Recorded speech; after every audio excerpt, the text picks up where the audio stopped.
Welcome to Childhood Trash, a dumpster dive into our childhood nostalgia, where we re-examine some of the most influential media from our youth in order to answer the question, tragic or nostalgic. I'm your host, Maggie Kickin, joined by my co-host, Pia LaPlaca. Hi, Pia. Hi, Maggie. So we're back in person. We are. I'm so excited to be back in this room. It's hot as balls in here. It is so hot. Oh my god, I'm like sweating. And I just put on more deodorant too, so like... That's good. Yeah. That's good. I'm happy for you. You're good. Thank God for you. Yeah. I did it. So like, okay, before we start, like, just rate this day 1 to 10. Oh, goodness. It's not like I'm going to give it a 6. Okay, I'm going to give it a 5. It really definitely could be worse. Yeah, it could be worse. Could be worse. Yeah. It could definitely be better. No, but we move. I did not want to be alive today. Me too. I did not, this whole week, actually, I did not want to be alive. Yeah. But here we are. We move. So we're talking about Kickin' It today. Jesus Christ. We're talking about Kickin' It Season 1, Episodes 6 through 10. Mm-hmm. Now, be forewarned, this is a group of episodes. And if you're watching along, maybe don't watch these ones. Maybe just, like, I don't even know, like, what to say except, oh my god. We are approaching some of the most problematic TV episodes maybe ever written. Yeah. But it's okay. We love it. We love to see it. It's so good. Okay. I suppose before we begin, we could do a little chit chat about the Grammys, which were last night. Opinions. If I see that on my, I know your opinions. I've seen your opinions. I don't watch the Grammys. Oh, that's sad. They were good this year. Okay. Joni Mitchell performed. Oh, did she? Yeah, it was really good. I'll watch it on YouTube later. Yeah, it was awesome. All I saw was what everyone was posting, which was about Taylor Swift. True. And so I was like, oh, then I don't want to watch the Grammys. Pia hates women. I do. It's actually a fact about me, is that I hate women. So Pia hates women. Yeah. I don't, though. No, I'm excited for her new album. It looks cute. But, what else happened last night at the Grammys? Fucking Miley Cyrus kept winning for Flowers, which was so weird. It's like, I can buy myself flowers. I was just like, why is this? And she looked like she was on coke the whole night. So her hair was crazy. Yeah, she was like kind of off the wall. I guess that pertains to the podcast because she's Miley Cyrus. She is Miley Cyrus. But, wait, I have nostalgic news. Did you see that Wizards is getting a reboot? Yeah. I can't wait. Or at least they did a pilot. Yeah, so I don't know if they're going to pick it up. Yeah, and, like, it's, like, David Henry is being the dad and, like, all his kids are wizards or something. It's like, it seems cute. I'm excited. Yeah. I will probably at least watch. Hopefully it gets picked up and not, like, the dead Lizzie McGuire reboot. That was sad. But I feel like Wizards is just different because it has, like, Selena Gomez behind it. I know, but I feel like Wizards was, like, 10 minutes ago. That was not that long ago. I guess. But, like, people who were born after, like, 2008 totally missed it, I think. Really? Yeah. That's so sad. Yeah. Isn't that flop? Or them. They're a flop for that. They're a flop for that. Like, real. why aren't you older? Whatever. Why aren't you literally older? So let's start with episode 6 called The Road to Wasabi. We're starting off with a bang. This one is so bad. It's so bad. Okay, so here's the problem. You meet Bobby Wasabi, and if you haven't watched the show or listened to our last episode, you wouldn't know that Bobby Wasabi is a white man. And now what is also played for comedy in this episode is the fact that he has both long hair and is fat. And that is really hardy har. Yeah. And real knee slappers. It's really I am cackling. Like wow. Oh my god, it's so funny. And it keeps getting worse. It keeps getting better. Yeah. No, it doesn't. But yeah, so we meet him in this group of episodes. But I have something to say. Okay. I don't think he is in a lot of this show. Yeah, I think they phased him out. Yeah, because why did they do that? Because he starts becoming more of a character in this group of episodes, but I think, at least I want to say, like, in the next seasons, not that we're necessarily watching that, but in case, in your own free time, if you want to watch the next seasons, I don't think he's in them as much, which I think is That's good. a good thing. That's definitely a good thing. Bobby Wasabi is, it's just as bad as you think it is. Yeah. And Jason Earls has some terrible lines that are like, ma'am. And he keeps, like, calling Bobby Wasabi, like, boy or girl. He's like, it's so weird. He's like, well, you have long hair and a dress on, and it's like a kimono. Yeah. It's, like, super weird. It's very strange. But anyway, so back to the plot of this episode. Rudy throws himself a surprise birthday party. Again, I don't know why this grown man is hanging out with these teenagers, but it's the Back to the Future effect. I can't really say anything about it. Yeah. Like, everyone gets him a gift except Jack, because Jack is a flop. And so he's like, you know what? You know what I got you? I got you Bobby freaking Wasabi. I got you the man himself. and friggin', what's his name in the show? Jason Earl's name. Rudy? Rudy. Sorry, he looks like a Rudy. Oh He my does God. look like Wow. a Rudy. So Rudy is like, no, you didn't. You're lying. Like, that's not actually Bobby Wasabi. And that's when he starts making comments. He's literally like, oh, the plus-size women's store is that way. It's so insane. It's so insane. But then they're like, oh, you're Bobby Wasabi. And Bobby Wasabi is obviously very offended. So Bobby Wasabi fires Rudy from the Bobby Wasabi dojo. That's true. That's my son. How do they find Bobby Wasabi? I don't. Where it's is a mystery. he? I don't remember. I don't either. I don't remember how they find him. Because, like, presumably Jack could be able to, like, track him down because, like, his grandfather was his sensei or something. Yeah. But I feel like they find him in a really quirky little way. They don't go to his house in this episode, but I do love his house. I think it's really silly. Goofy. Yeah. And also in this episode, Milton, Jerry, and Eddie are trying to pitch Bobby Wasabi his next movie, his next big blockbuster. This was so cute. And it's Piranha. What is it? Piranha-puss. Piranha-puss. Yeah. Something I'd like to add about this. Oh, please do. Yeah. So everybody knows that there are like a couple character traits to me, Yeah. and that is liking dogs. That one Bridget Mendler song. Mm-hmm. What else was it? Like, what do I always say on this fucking podcast? I'm always saying something stupid. You're always saying something stupid. I'm always saying something stupid, but now I would like to add octopuses to that list. Octopuses or octopi? Yeah. Which team are you? Are you team octopuses or team octopi? I think I'm team octopuses. Really? Yeah. That seems too close to I actually don't know if we should say that on this show. No, I think it's octopuses. And I love octopus. Both are correct, I'm pretty sure. I think so too. Yeah. But I'm a big octopus girl right now. Oh yeah, because you just got that stuffed animal that's an octopus. She's really cute. Yeah. Her name is Earl. Her name is Earl? Mm-hmm. Like me, Women. Earl and the Dying Girl? I love women. I don't know. My friend suggested it to me. All right. It sounds like an old man name. Perfect. That's exactly correct. Okay. Anyway, so yes, they're going to fight a piranha-puss, which is a piranha octopus with 8 legs and 9 mouths. It was like a crazy I love. Oh my God! They get Jerry's like cousin to do a model of it, and it just comes back, and it's just like a basketball with like pool noodle arms, and like it's Bro, really Jerry's silly. cousin. It's always the cousin. But anyway, like they break into Bobby Wasabi's mansion, or they like go and visit him. Ah, yes. And all I love of these his mansion. ninjas appear. He's and they're, got like ninjas. beating them all up, and then they're all like fighting, and they're being like whoosh, whoosh, whoosh. It's iconic. I love it. And then they are like, Bobby Wasabi, please give our friend Rudy back his job because now he's working at the reptile store. The reptile world. Like, Oh my God! You know who we meet in these episodes that I love? Oh my God, yeah. There's a few people in these episodes that okay, go, yeah. I love Falafel Phil, and I can't Falafel wait. Phil. Falafel Phil is the MVP of Yes. the show. The falafel, like, why was their meeting place a falafel shop? Why not? It's just so funny. It's just so random. I don't know. Falafel Phil saved the day on this group of episodes. It's like if we particularly. like filmed at Halal Guys every time. That would be crazy. And like, why don't we? I don't know. Funny. Why don't we do that? So yeah, Rudy gets his job back at the end of the day. yeah, is that it? I think so. That's it. Next episode is All the Wrong Moves, and we have a fun guest star in this episode. Oh my God. Okay, Zendaya's brother from Shake It Up. Yes. I was like, Zendaya's brother. No, I don't remember his name in the show. Is that He's also Ty? in Camp Rock. His name is Ty in the show. Yeah, his name is Ty in the show. Yeah. Yeah. He was also in Camp Rock. He was like, the drums. A little guitar, please. No. Yeah, okay. Literally, okay. No. But Okay, leave me this alone. is just a silly Okay, silly so episode. we find out that Jerry is a dancer in Yes. his spare time. Not only is Eddie a dancer, but Jerry's a dancer. And he wants to enter a dance competition. Basically, they're like trying to beat Zendaya's brother from Shake It Up, who goes by Smooth. Yeah. And Smooth wins every year. And Yeah. they're like, this year, we're going to assemble a dance crew, and he's going to lose. So Yeah. they are trying to dance, and they all are terrible. For real. Yeah. And they can only do karate. They can as only we do found karate. out. Mhm. And so, but Jerry can dance. And Smooth, sees that he can dance, and he's like, you know what? You should, like, come join my crew. And, like, you're good.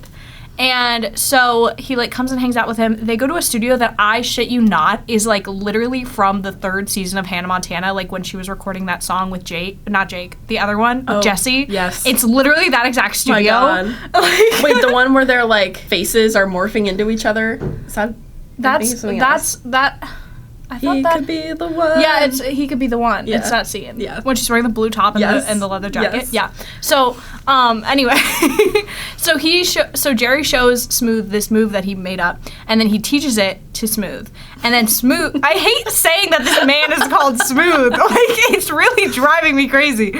Anyway, and so he teaches it to him, and then he's like, well, that was cool, Jerry. See you later. And Jerry's like, what do you mean? And he's like, well, now that I know your move, I'm going to steal it, and you're going to lose, and you suck. And also who's in this movie? Not this movie. This episode. The guy from... Jack Griffo. Yeah. What's he in again? Is it the Thundermans? He's in the Thundermans. Yeah. Did you watch the Thundermans? I wasn't a big Thundermans girl. It was a little past my time. I watched it when it was on. Like, yeah. Like, I consumed, like, too much Nickelodeon past my, like, childhood because I would stay at my Nana's house and she didn't have Wi-Fi. True. And so we could only watch cable, and she didn't have that many channels either. So, like, I just always would watch Nick. I would always watch Cartoon Network at my grandmother's house. Yeah. So I can relate to the experience. Yeah, you know, what are you gonna do? It's on. Like that and like Henry Danger. Oh, yeah. And like... Yeah, I wasn't around for those shows, but I do remember them. Like, I remember being like, oh, okay. But basically, yeah. Smooth steals Jerry's move and names it from the Jerry to the Smooth because they're so creative. But obviously, Jack and the gang are like, you betrayed us, like... Is winning more important than your friends? And he's like, no, you guys, like, I'm sorry, like, forgive me. And then they're like, okay, like, we'll enter the dance competition with you. Yeah. So they come up with a routine, and we're at the competition, and Smooth's, what are they called again? The Step Brothers with a Z. Step Brothers perform, and they are lit, and then Bobby Wasabi guys. The Wasabi Warriors? Yeah, that's what they're called. They, instead of, like, dancing, they just do, like, a karate routine, like... Which, like, It ate, sure. And then Jerry does his, like, special Jerry-ness move, I don't know. I think he comes up with a new move. Yeah. And then it's special. And basically, the other guys win, but Jerry wins Best Dancer of the Night, so... Amazing. Yippee. I think it's fun, like... It's okay. This episode's okay. Like, it doesn't bother me that much. But I think it's nice because we kind of... It's, like, similar to the LARPing episode. Good LARPing episode. Yeah, I mean, I love that LARPing episode. But, like, it's similar because it's, like, kind of focused on one character out of the friend group and, like, them having a problem and then the other characters coming in to help. Yeah. Which I think is nice. Agreed. That's cool. There's that episode. Episode 8 is titled Ricky Weaver. I love this episode! Okay, take it away. Oh my god. This is the best episode. This is the best episode of television to ever be created. Well, I literally love it. I would argue it's the season 2 finale of House of Anubis, but whatever. Okay, that's fair. This is the best episode of Kickin' It, and I'm so sorry that it's in this group of episodes because I love it so much. Okay, Ricky Weaver. Okay. This is so silly. So basically, Kim entered a essay competition and she won. And basically, she wins Ricky Weaver, who is this universe's Justin Bieber, to come and perform at the school. And he's played by Austin North. Yes. Wait. Oh my God, he's the guy from Outer Banks, right? Topper? Yeah. Isn't he Topper? Maybe. I think he is. It's so funny. I haven't seen that show, so I don't know. Topper. He was in I Didn't Do It with Olivia Holt. So they played brother and sister in that show, which was later. Anyway, he sucks. Anyway. Yeah. We just learned that he's just kind of like a douche. And, like, he's like, I always, like, pick the prettiest girl. And, like, I gotta get my moves on her and, like, whatever. And Jack's kind of like, that's kind of sus. Like, you're kind of weird for that. And he's trying to convince Kim not to, like, have this big crush on him. And Kim's like, you're jealous. And it's this whole back and forth thing. Which I love because I love the Kim and Jack relationship. Yes, that's a good arc. Yeah, like, I think, like, it doesn't start here. I feel like it starts in the first episode, but it, like, really gets, like, cemented here. And I love them. They are kind of perfect. Oh my god, and they freaking, okay. I love this episode. So, like, Ricky tries to, like, convince Jack that he's, like, an okay guy, and he's like, you want a cheeseburger? And he's like, sure. Oh, and they fly all the way to San Francisco for a cheeseburger. San Francisco cheeseburger. And they're on this private jet.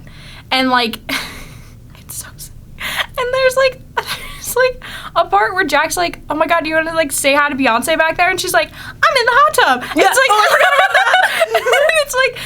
And it's like Jay-Z and Beyonce are apparently supposed to be on this plane with this universe's Justin Bieber, and I can't.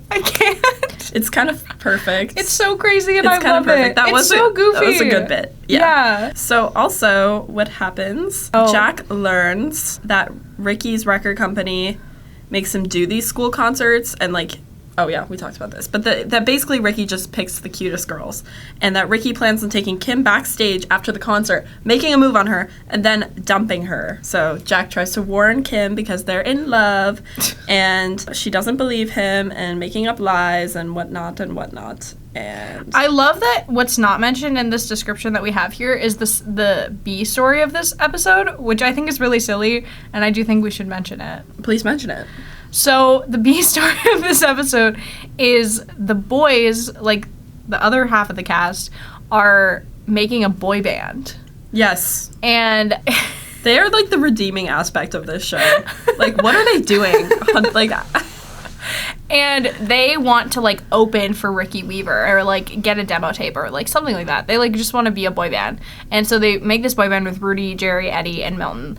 And also Falafel Phil really wants to be in it. And I love Falafel Phil. I just love Falafel Phil. And he's like, I used to be in a boy band when I was, oh my god, I love him. It's kind of perfect. And he sings a song and it's like, what's his song? Oh, I don't know. It's really catchy though. Yeah. Like I found myself like singing it after the episode. That's lit. But they kick him out of the band. Yep. Because they're like, you smell like goat, or like Aw. or something rude like that. insane. They say something What? mean. They're always mean to Falafel Phil, and Falafel Phil is always there for them, and they're always mean to him. Anyways, so they crash the concert, the Ricky Weaver concert at the school, and they like try to sing Love Ninja, which I believe is their song. You broke into my heart just like a ninja. Yeah. And everything goes horribly wrong, like, it's just chaos, and then they run away. Flop City. And then Ricky Weaver comes on, and everyone's like, Ricky Weaver! We love you, Ricky! And he, what is his song? I know his song. I know don't his song, remember. too. It's so funny. It's the funniest little, like, lip sync you've ever seen in your life. Topper. Like, it is so fake. Yeah, I don't When the remember. day turns cold. That's really good. And the yeah. dun-dun, and the skies are gray. Something Lit. like that. It's so good. I just love that it's making fun of Justin Bieber. I think it's really funny. Yeah, it's cute. And Kim comes up on stage and she dances with him, and then it's after the concert, and Jack's like, I gotta get in to save the day. And then you see Kim like high kick Ricky into like a table of food or something. Like, what? Like, why every little problem we're fighting with violence? Yeah. It's perfect. We chose violence. Yeah, they did. And she realizes Jack was telling the truth the whole time. Yeah, and she's like, but I can take care of myself. Mother quake. Do you like her more? No. No. Her line delivery is just so like Disney acting. It like. So you hate women? Yes. Glad we Cleared that up. Okay. Episode 9. Wax on, wax off. Okay, so we've got another Bobby Wasabi episode, which is like where I start not paying attention. Yeah. But basically, the Wasabi Warriors win a tournament at their dojo, and for like a prize or whatever, Bobby Wasabi sends them this life-size wax statue of him in his like glory years or whatever. And this episode's fine. Okay. And of course, like you've got a wax statue.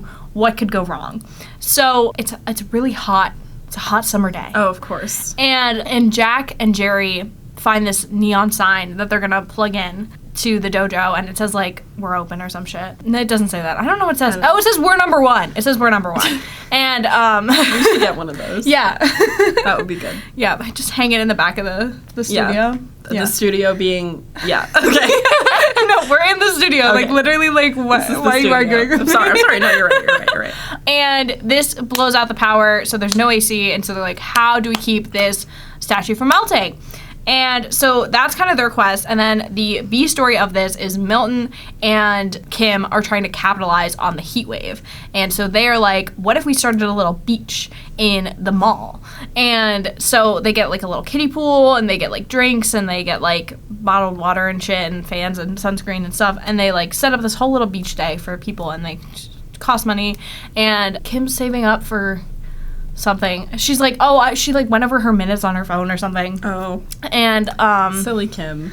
Kim. Freaking. And she's like basically treating Milton like a workhorse and bossing him around. I love Milton. Like, why? He's just a girl. I get him on another level, but anyway. And like, there's a part where like some TV station comes to do a news story on it, and she's like, I'll get the boy to do it.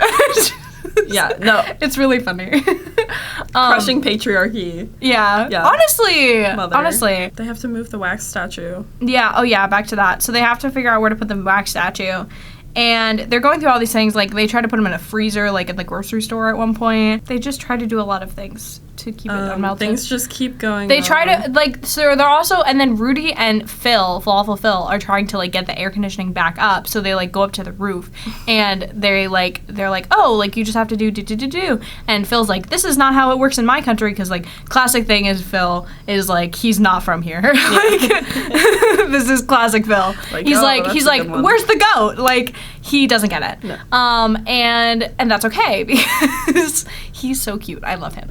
And they eventually get it kicked back on, and like Rudy like gets like whisked off the roof and like somehow survives, but like his shoes stay, and then Phil's like, I found free shoes, and yeah, they start taking responsibility for the wax figure once they fix the AC, and Bobby Wasabi forgives Rudy for because it does melt. Yes. It does melt. Yeah. And then Bobby Wasabi comes and he's like, you melted my statue, and they're like, it's my fault, no, it's my fault. It's like that kind of vibe. Oh yes. And then they're like it's okay, because why the frick did you give me a wax statue in the first place? I would be so annoyed. Did you watch Gravity Falls? Uh-huh. Do you remember that episode with all of the wax figures that like they're like they have like a secret room? They have this like secret room in the basement of the Mystery Shack of like filled with like famous people wax figures. Yeah. And one of them is Larry David. Is it really? Yeah, and Larry David like comes to life, and then like they chop his head off because the wax statues are evil. And then like but Larry David, like his head lives on in the vents, and he like hops around in the vents, but it's just his Did Larry David head. like sign off on that? I think he voiced the character. No way. Yeah. I don't know. That's crazy. It's really funny. I love that show. Anyway. So, episode 10, commercial. Oh, gosh. Here's this episode. So, Rudy goes to, like, an improv class, and he's like, I'm an actor now. And, Me, because I was in one of my friend's short films once. And it was so bad. Okay. And he, like, comes back to the dojo, and he's like, let me show you all what I learned in acting class. It's called improv. And they do this improv scene, and basically, like, Jack kind of takes it over because he's funny and hilarious and charming and sweet, and and we love him. And Rudy's like gets annoyed about it. So basically, Rudy is going to get an audition for this commercial, and so the guys for the commercial for Pomegranate Pow come to the dojo to like do his audition, and they like want him to do like karate moves, and that's like why he is doing it. Also, side plot, Jerry is his manager. Yeah. Which is silly. Is it even like a Disney Channel show or Nickelodeon show if like at some point someone doesn't try and be famous and hire their friend as their manager? But I love, like, there's something I love about them kind of breaking the fourth wall in this way, of them, like, talking about acting and talking about being on camera, of them having the actual, like, crew on set. Like, there's something I really like about that. Yeah. I don't know. That's funny. It's giving Minutemen when the little guy's, like, in charge of everything. Yeah. The little guy. The little guy. Luke Benward. Oh, King. Rudy is getting like a little nervous doing this like one particular move, and Jack is there because he's just like hanging out, and Jack's like, no, you have to do it like this, and then he does the move, and then they're like, Jack, we're gonna hire you, you're our new Pomegranate Pow guy. And so basically Rudy's obviously upset because he's like, Jack literally stole his part, and Jack's like, I literally didn't, like, I'm sorry, but like I didn't mean to do that. Yeah. They forgive each other in the end of the episode. I don't know.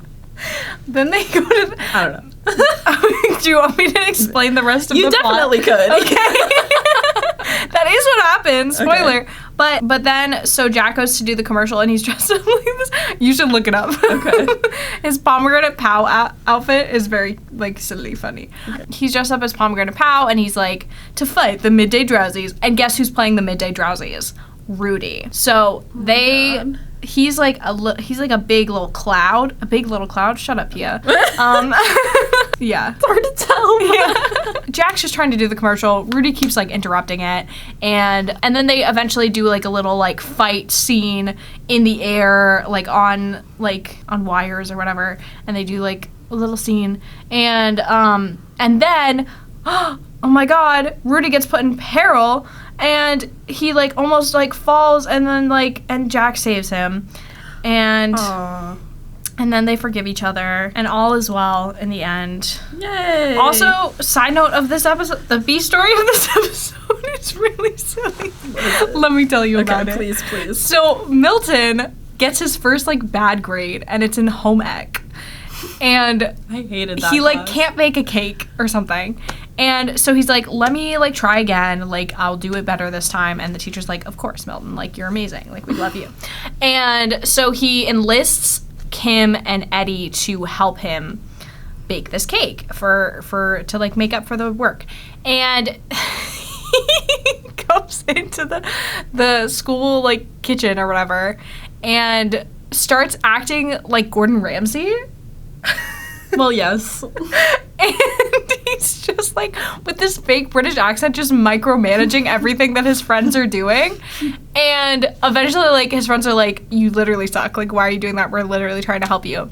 And so they like leave and then he's like, oh, I'm sorry. Like, I don't know like why I turned British all of a sudden, but let's do this cake. And then they make the cake. And then he like tries to think about making the cake as like chemistry, and he's good at chemistry. So he does it like that. And then he makes this beautiful looking cake, and the teacher comes in and he takes his little golden fork and he's like, it'll be fine as long as it doesn't touch metal. And then the cake explodes in front of the teacher. Did you have to take home and careers? Nope. I did, and it was so bad. It was so bad. I think they phased that class out. Yeah, they should have, because like we had to learn how to use sewing machines, and I was so bad at it, and my teacher was so mean, and I was so anxious to ask for help because she was mean, and like we like had to make these like pillows, but the pillows had to have like a pocket on them, and I accidentally sewed all four sides of the pillow or the pocket, so like it was a patch. It was just a patch. And like I sewed it like so tight that she couldn't even like seam rip it. Oh my goodness. It was so bad. It was so embarrassing. That's sad.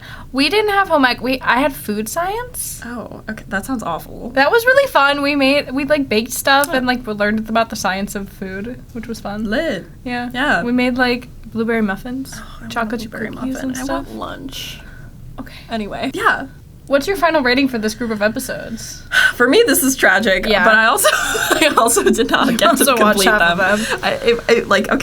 Getting myself to watch these episodes was such a battle. You watched Ricky Weaver though, right? Yeah. Okay, good. Yes. That's the only one that matters. Yeah, but it was a battle, so. Yeah, I would agree. I think this group of episodes, besides the Ricky Weaver episode, like put that in its own category. Like that's camp. That's amazing. I think that this was a very weak group of episodes, and I think that it had iconic moments. Like the Gordon Ramsay bit was funny, and I really liked them going to Bobby Wasabi's house and fighting the ninjas. Mm-hmm. But other than that, it had a few moments, but kind of lame. Kind of flop. Yeah, so what do we have next, Pia? Next, we're watching the next 5 episodes of Dance Academy, and then the next 5 episodes of Kickin. So you'll have to tune in to see if we like the next ones. Yeah. Hopefully they get better. Who knows? I'm optimistic. Yeah, me too. Sure. Thank you so much for listening to this episode of Childhood Trash. You can follow us at Childhood Trash Pod on Instagram and TikTok, and you can follow Pia at Pia La Placa. And you can follow Maggie at Maggie and Keating. We'll see you next Thursday. Bye.